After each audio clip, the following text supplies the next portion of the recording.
ఒకానొక సందర్భంలో 2018కి పూర్తి చేసి 2019 ఎన్నికలకు వెళ్తాం.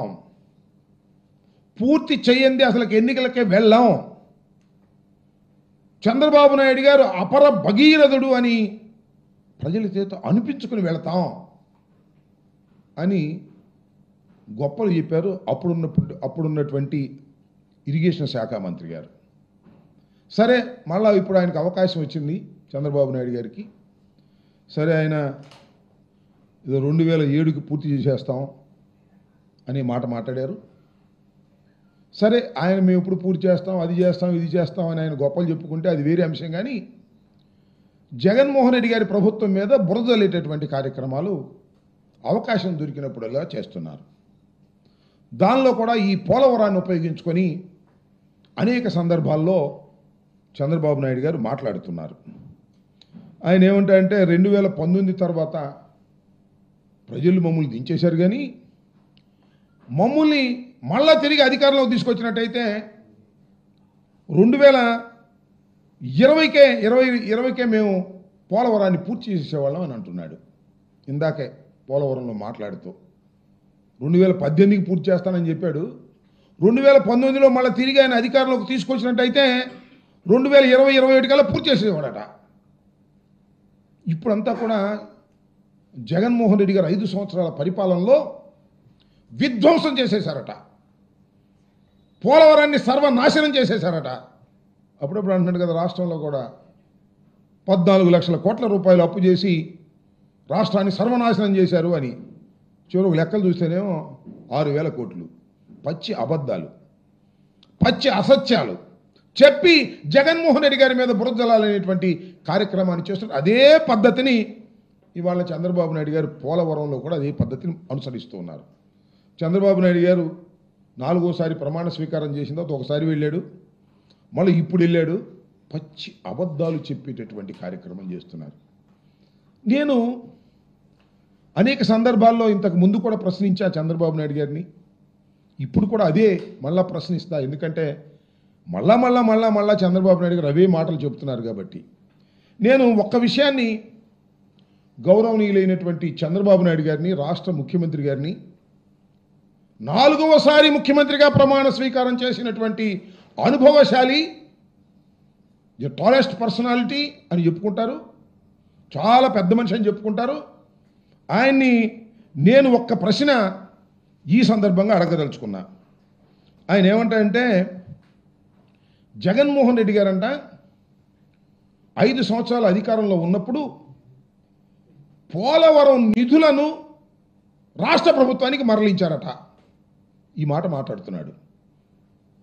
పెద్ద మనిషి, అబద్ధాల్లో చాలా పెద్ద మనిషి, నిజాల్లో నాకన్నా చిన్న మనిషి.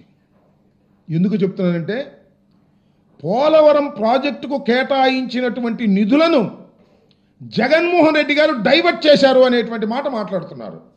అయ్యా చంద్రబాబు నాయుడు గారు, ఈ విషయాన్ని మీరు నిరూపిస్తే నీకు సెల్యూట్ చేస్తా. ఆ సెల్యూట్ కాదు, సాష్టాంగ ప్రమాణం చేసి నీకు దండం పెడతా. ఎందుకంటున్నానంటే, ఇంత ఘాటుగా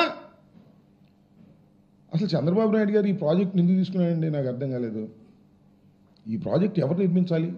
ప్లీజ్ ఆలోచించండి ఆంధ్ర రాష్ట్ర ప్రజానీకం. ఇది ఆంధ్ర రాష్ట్ర ప్రజల చిరకాల కోరిక. ఒక విధంగా చెప్పాలంటే స్వప్నం. రాజధాని స్వప్నం కాదు, అమరావతి స్వప్నం కాదు, కానీ పోలవరం ప్రాజెక్ట్ అనేది చిరకాల స్వప్నం. ఆ స్వప్నాన్ని ఈయనే తీర్చడానికి వచ్చినట్టుగా మాట్లాడతాడు. ఆయన ముఖ్యమంత్రిగా ఉన్నప్పుడు 10 సంవత్సరాలు 9 సంవత్సరాలు దీని గురించి ఆలోచించరా. రాజశేఖర రెడ్డి గారు వచ్చి ఫౌండేషన్ స్టోన్ వేసి అన్ని పర్మిషన్స్ తీసుకొస్తే ఇవాళ అది నా కలల పంట అని కోసేస్తాడు సొరకాయలు వెళ్ళే. నేను అడుగుతా ఉన్న, రాష్ట్రం విడిపోయినప్పుడు కేంద్ర ప్రభుత్వం ఈ పోలవరం ప్రాజెక్టు మీ కల కాబట్టి హైదరాబాద్ను మీరు కోల్పోయిన పోలవరం ప్రాజెక్టును పూర్తి చేసి మీకు మేము ఇచ్చే బాధ్యత మాది, అనా పైసలతో సహా మాదే ఖర్చు అని చెప్పారే. ఏమండి చంద్రబాబు నాయుడు గారు, మీరు ఎందుకు తీసుకున్నారు?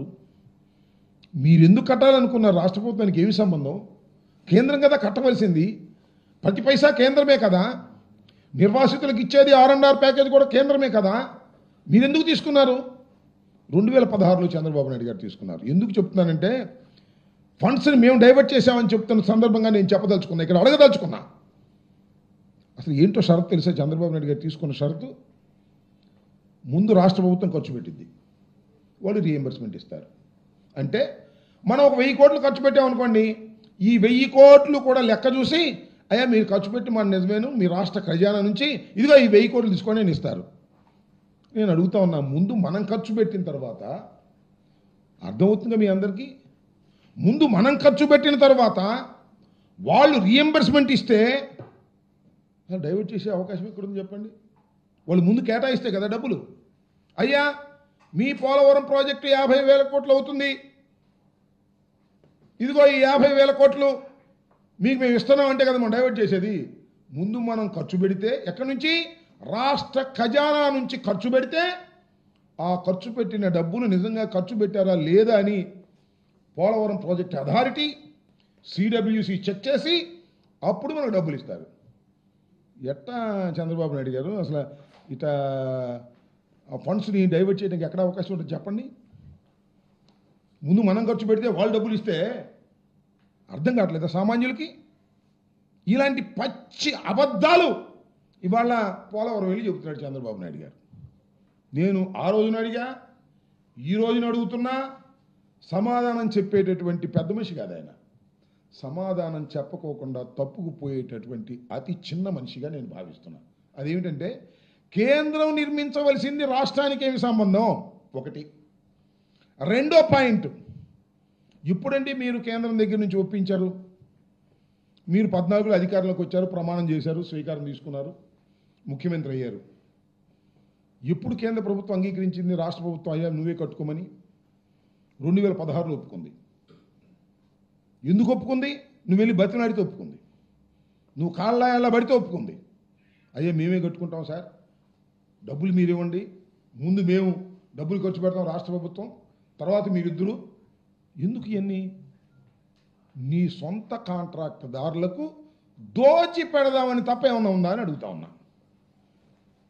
సరే తీసుకున్నావు పో. నేను ఇవాళ చెప్పదలుచుకున్నా, చంద్రబాబు నాయుడు గారు పదే పదే అసత్యాలు చెప్తున్నాడు కాబట్టి పోలవరం డ్యామ్ దగ్గరికి వెళ్ళి, ప్రాజెక్ట్ దగ్గరికి వెళ్ళి నేను అడుగుతా ఉన్నా, 2016లో తీసుకున్నప్పుడు ఏ రేట్ల మీద తీసుకుంటారండి? 2013, 14 రేట్లతో ప్రాజెక్టుని మేము పూర్తి చేస్తామని ఒప్పుకుంటారా? జ్ఞానం ఉన్నవాడు చేస్తాడా? సీనియర్ నాయకుడు చేస్తాడా? రాష్ట్ర ప్రజల యొక్క బాగోగులు కావాలనుకునే వాళ్ళు చేస్తారా? పోలవరం ప్రాజెక్టును శరవేగంతో ముందుకు తీసుకువెళ్ళాలనుకునే వాళ్ళు చేస్తారా? 16లో నువ్వు ప్రాజెక్టును మేము కడతామని ఒప్పందం చేసుకుంటూ 13, 14 రేట్లతోనే మేము పూర్తి చేస్తామని ఒప్పుకున్నామంటే ఏం ఇంట్రెస్ట్ నీకు? నీకు పోలవరం మీద ఇంట్రెస్టా? కాదు. పోలవరం కాంట్రాక్టర్ల మీద ఇంట్రెస్ట్, పోలవరం కాంట్రాక్టర్లకు ఇచ్చే కమిషన్ల మీద ఇంట్రెస్ట్.